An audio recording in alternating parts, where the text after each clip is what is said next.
আসসালামু আলাইকুম। আজকে আমি আপনাদের সঙ্গে বাড়িতে খুব সহজেই মিষ্টি সাদা দইয়ের একটা রেসিপি শেয়ার করব। ইফতারিতে অথবা ঈদে কিংবা যেকোনো অকেশনে কিন্তু বাড়িতে খুব সহজে এই মিষ্টি সাদা দইটা বানিয়ে নিতে পারেন। চলুন তাহলে রেসিপিটা শুরু করা যাক। ৩ চা চামচ টক দই নিয়ে নিয়েছি। একটা ছাকনার উপরে টক দইটা দিয়ে ১০ মিনিটের মতো রাখতে হবে। এতে করে টক দইয়ের যত এক্সট্রা পানি আছে সব বের হয়ে যাবে। এবার একটা প্যানে আমি ১ কাপের মতো চিনি দিয়ে দিয়েছি আর সামান্য পানি দিয়ে চিনিটা যখন মেল্ট হয়ে যাবে তখন আমি এখানে সামান্য পরিমাণ দুধ দিয়ে দিব। দুধটা দিয়ে চিনির সঙ্গে ভালোভাবে মিশিয়ে নিব। এ পর্যায়ে কিন্তু চুলার জালটা একদম লোতে রাখতে হবে, নাহলে কিন্তু দুধটা ফেটে যেতে পারে। তারপর যখন চিনির সঙ্গে অল্প দুধটা একদম মেল্ট হয়ে যাবে তখন সম্পূর্ণ দুধ আমি আস্তে আস্তে করে দিয়ে মিশিয়ে নিব।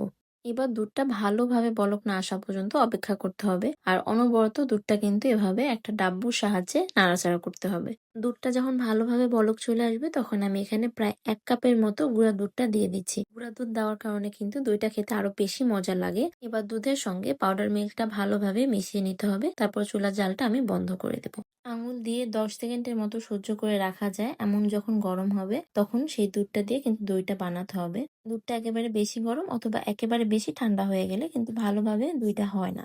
এবার আগে থেকে যে টক দইটা পানি ঝরাতে রেখে দিয়েছিলাম সেই দইটা পানি ঝরিয়ে ভালোভাবে ফেটিয়ে নিয়েছি। এরপর যে পাত্রে আমি দইটা বসাবো সেই পাত্রে ৩ চা চামচ টক দই নিয়ে ভালোভাবে পাত্রে মাখিয়ে নিচ্ছি।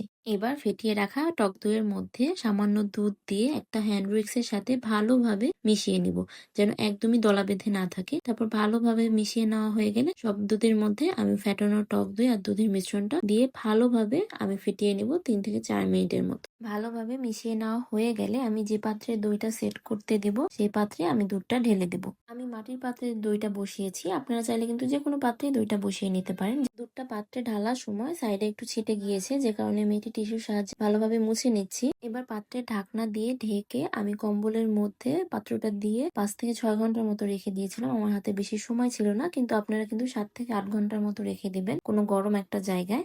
এই তো আমার দইটা একদম রেডি হয়ে গিয়েছে। দইটা ৭ থেকে ৮ ঘন্টা পর যখন জমে যাবে তখন কিন্তু নরমাল ফ্রিজে ১ থেকে ১.৫ ঘন্টার জন্য রেখে দিবেন। এতে করে দইটা আরো ভালোভাবে জমে যাবে। আমার হাতে একদমই সময় ছিল না, যে কারণে আমি ৫ থেকে ৬ ঘন্টার মতো দইটা রেখেছিলাম। আবার ফ্রিজেও রাখতে পারিনি, যে কারণে দেখতেই পাচ্ছেন দইটা কিন্তু খুব ভালোভাবেও জমেনি। আপনারা চেষ্টা করবেন একটু সময় নিয়ে দইটা বানানোর। ভিডিওটি ভালো লাগলে পেজটা ফলো দিয়ে পাশেই থাকবেন। ধন্যবাদ।